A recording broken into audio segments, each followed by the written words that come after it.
بسم اللہ الرحمن الرحیم۔ السلام علیکم ناظرین، کیسے ہیں آپ سب؟ امید ہے آپ سب خیریت سے ہوں گے۔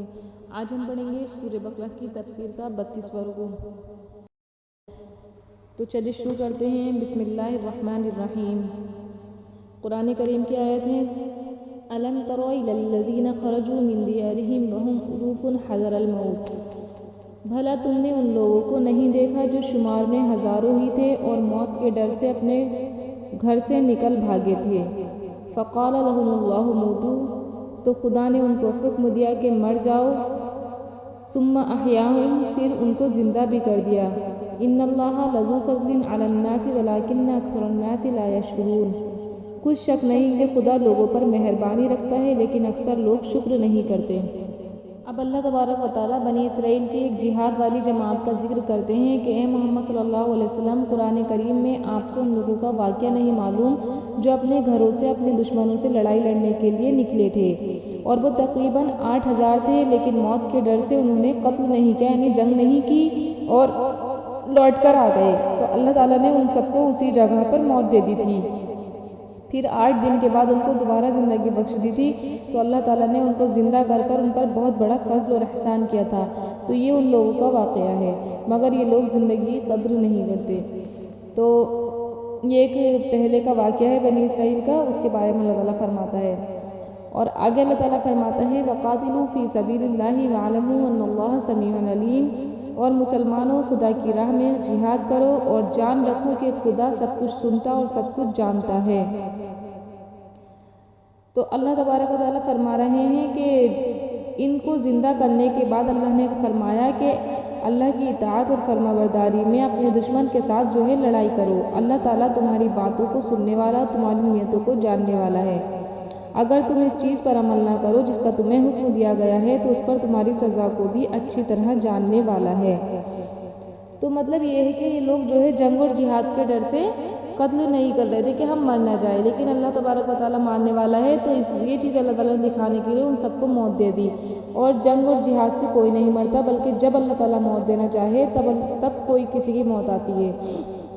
جیسے خالد بن ولید جن کا لقب بھی سیف اللہ تھا، انہوں نے پوری زندگی اپنی جنگوں میں گزار دی، لیکن جب ان کی وفات کا وقت قریب آیا تو وہ بستر پر وفات پایا، مطلب بستر پر ان کی وفات ہوئی۔ تو وہ یہ کہتے تھے کہ ساری زندگی میں نے جنگیں لڑی، لیکن آج میں مر رہا ہوں بزدلوں کی طرح، مطلب جیسے بستر پر ایک بزدل مرتا ہے اس طریقے سے مر رہا ہوں۔ اور حالانکہ ان کے جسم پر کوئی جگہ ایسی نہیں تھی جہاں پر تیر یا زخم کا نشان نہ ہو۔ سبحان اللہ، مطلب اللہ کی شان دیکھو کہ کوئی انسان جنگ سے یا کسی زخم سے یا تیر سے نہیں مرتا، بلکہ اللہ کے حکم سے مرتا ہے۔ تو اس چیز کو اللہ تعالیٰ فرما رہا ہے کہ جب چاہے اللہ تعالیٰ زندہ کر دے، جب چاہے کسی کو موت دے دے۔ تو یہ اللہ کا جو ہے بڑا فضل اور احسان ہے، لیکن لوگ جو ہے اس کی قدر نہیں کرتے اور موت کے ڈر سے بھاگے بھاگے پھرتے ہیں۔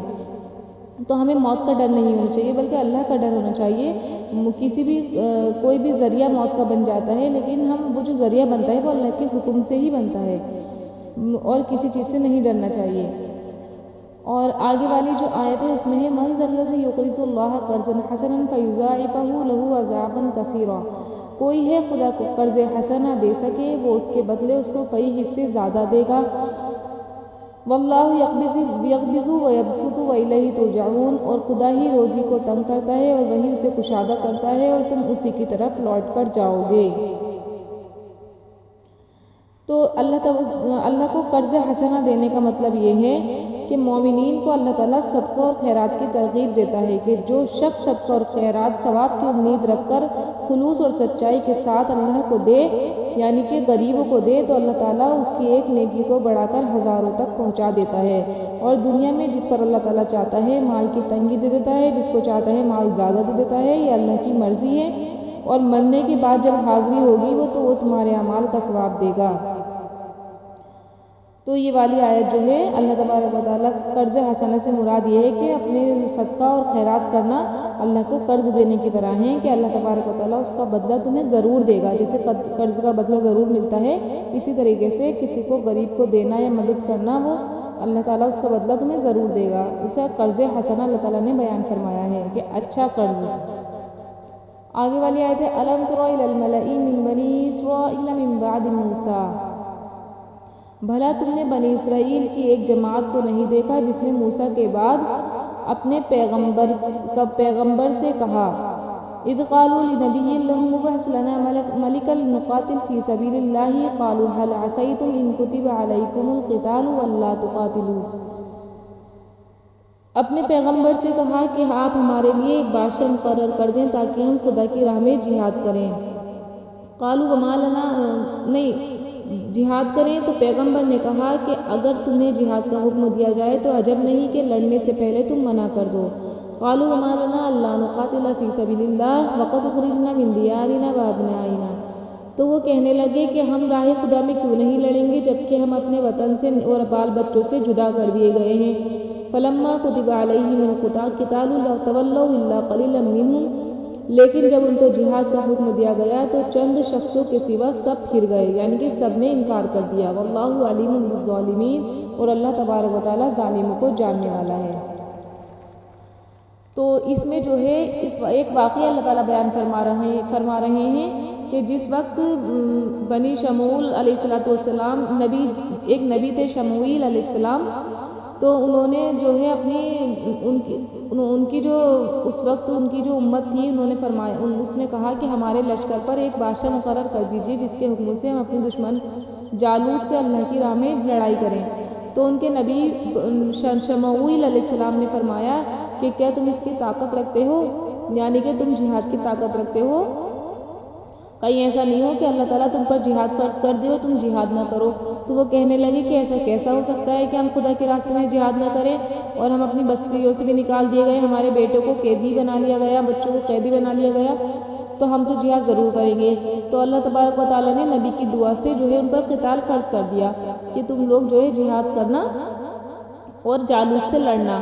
تو تقریباً 313 آدمیوں کے علاوہ سب اپنے دشمنوں سے جنگ کرنے سے منکر ہو گئے، اور جنہوں نے اپنے دشمن سے قتال نہ کیا اللہ تعالیٰ ان کو سب کو اچھی طرح جانتا ہے۔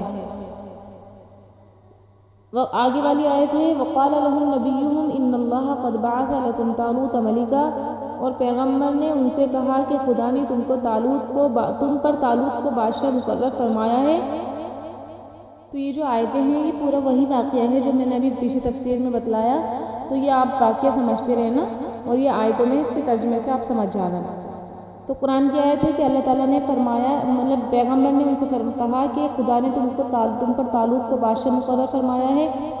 قالوا انا یکون له الملک علینا ونحن احق بالملک منہ ولم یؤت سعۃ من المال، وہ بولے کہ اسے ہم پر بادشاہی کا حق کیوں ہو سکتا ہے، بادشاہی کے مستحق تو ہم ہیں اور اس کے پاس تو بہت سی دولت بھی نہیں۔ یعنی کہ پہلے تو خود ہی کہہ رہے تھے کہ آپ دعا کر دیجئے کہ ہم پہ اللہ تعالیٰ کوئی بادشاہ مقرر کر دے اور ہم جالوت سے لڑیں، جا کر اپنے دشمن سے لڑیں۔ لیکن بعد میں جب اللہ تعالیٰ نے انہیں ایک طالوت شخص کو طالوت کو بادشاہ جب اللہ تعالیٰ نے بنا دیا ان کے اوپر، تو وہ کہنے لگے اس کے پاس مال بھی نہیں ہے اور ہم زیادہ مستحق ہیں بادشاہت کے۔ تو قال ان اللہ اصطفاہ علیکم وزادہ بسطۃ فی العلم والجسم، تو پیغمبر نے کہا کہ خدا نے اس کو تم پر فضیلت دی ہے اور بادشاہی کے لیے منتخب فرمایا ہے، اس نے اسے علم بھی بہت بخشا ہے اور تن و توش یعنی کہ اس کی صحت بھی اچھی عطا کی ہے۔ واللہ یؤتی ملکہ من یشاء، اور اللہ تعالیٰ جس کو چاہے بادشاہی عطا کر دے، اللہ واسع والا اور جاننے والا ہے۔ وقال لهم نبيهم ان آیۃ ملکہ ان یأتیکم التابوت فیہ سکینۃ من ربکم وبقیۃ مما ترک آل موسیٰ وآل ہارون تحملہ الملائکہ ان فی ذلک لآیۃ لکم ان کنتم مؤمنین۔ اس کے بعد بھی یہ لوگ جو ہے مانے نہیں اور یہ کہنے لگے کہ نہیں آپ جھوٹ بول رہے ہیں، بلکہ آپ نے اپنی طرف سے ہی اس کو بادشاہ مقرر کیا ہے اور یہ اللہ کی طرف سے حکم نہیں ہے۔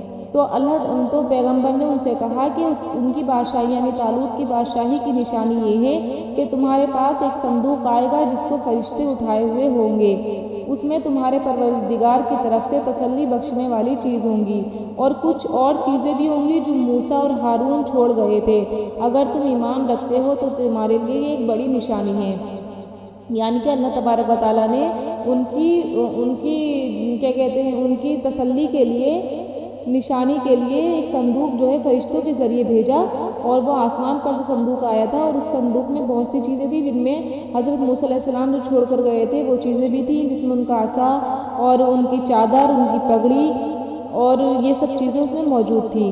تو جب یہ سب چیزیں صندوق میں ان لوگوں نے دیکھی تو ان لوگوں نے طالوت کی حکمرانی اور بادشاہت کو قبول کر لیا اور ان کے ساتھ جہاد کے لیے نکل کھڑے ہوئے۔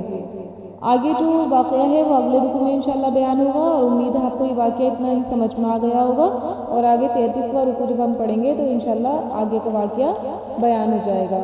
تو آج کی تفسیر بس اتنی ہی۔ السلام علیکم۔